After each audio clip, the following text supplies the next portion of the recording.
Some people try to act like if you buy a certain camera, it's like going to magically turn you into an amazing photographer, and that is not true.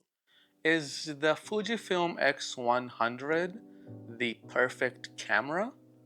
That depends on what you are looking for. About a year ago, I bought a used Fujifilm X100S off of eBay, and it was the best decision that I made last year, which means that I either made a lot of really bad decisions or that this was just a really good decision. Now, of course, I know that this is not the newest camera in the line, and that's because I could not afford the newest one. But despite the X100S being over 10 years old, it still holds up pretty well. And I think that all the things that I like about it can be applied to the entire series.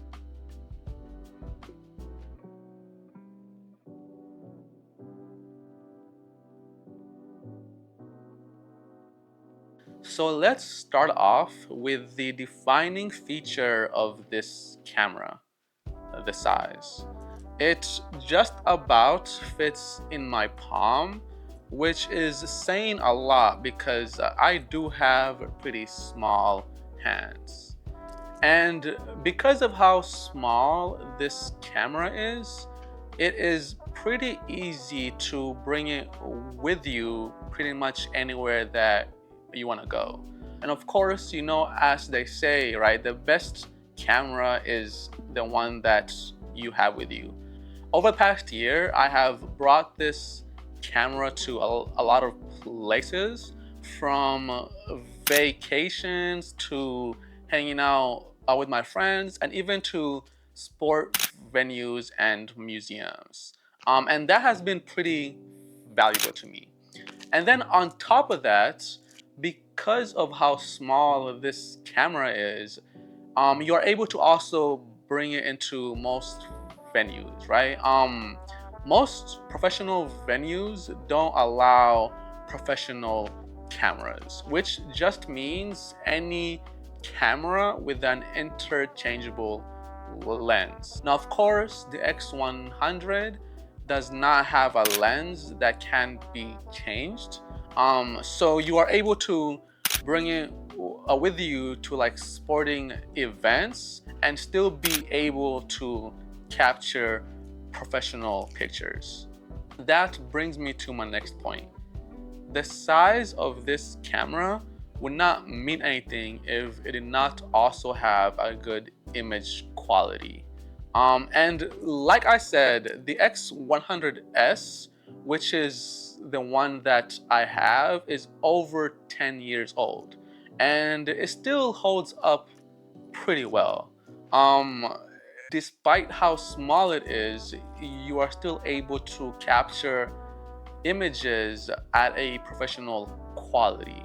And then also, what makes this camera stand out is how well Fujifilm captures colors. Now, me personally, I usually edit all my images in post, but you can get pretty good images just straight out of the camera. Another reason that I really like this camera is how easy it is to use. And that's by design, right? Fujifilm markets this camera as one that I can use like in the moment. And that means that, I don't really have to think a lot, and just like focus more on capturing whatever is happening around you. So me personally, I usually have my settings to aperture priority, and then I have my aperture at f4. I find like that's my sweet spot, to where I can capture like most images the way that I like. And then I also have my exposure +1, just because I like my images a little bit bright. And the system itself does a good job at adjusting its own exposure, you know, in regards to the surroundings. Now, of course, here I have to emphasize that a camera is only as good as the photographer. Some people try to act like if you buy a certain camera, it's like going to magically turn you into an amazing photographer, and that is not true. You still need to have the necessary skills to actually capture a good image, right? But if you do have those skills, then you will have no problems with this camera. And then that leads me to my last point, the aesthetic. A lot of people don't like to admit it, but one of the deciding factors as to why a person would buy a Fujifilm X100 is how the camera looks. I mean, obviously, this camera is designed to look like a film camera, right? And Fujifilm does that on purpose. There's a reason as to why they've not really changed the design throughout the entire series, and it's because they know that this appeals to a certain type of person, right? Over the past few years, there has been a huge resurgence on film photography, and there is a sort of film photographer aesthetic. And what this camera essentially allows you to do is to tap into that aesthetic without actually having to shoot film.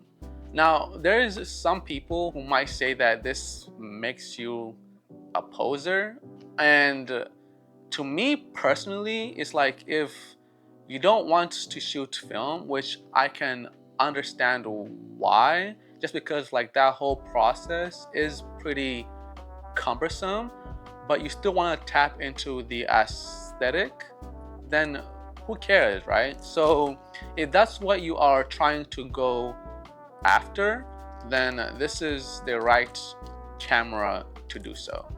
What I really like about the entire X100 line is that it is a camera that knows exactly what it is trying to achieve, right? It's not trying to do everything. It's not trying to appeal to everyone. It knows exactly what it wants to do and who it appeals to. By design, this camera was made to make photography more simple, right? It is made specifically to appeal to like the more casual photographer, right? A person who just wants to take pictures for their own personal use, right? Just like post on social media. And that's where I find myself as a photographer, and is the reason why the Fujifilm X100 is the perfect camera for me.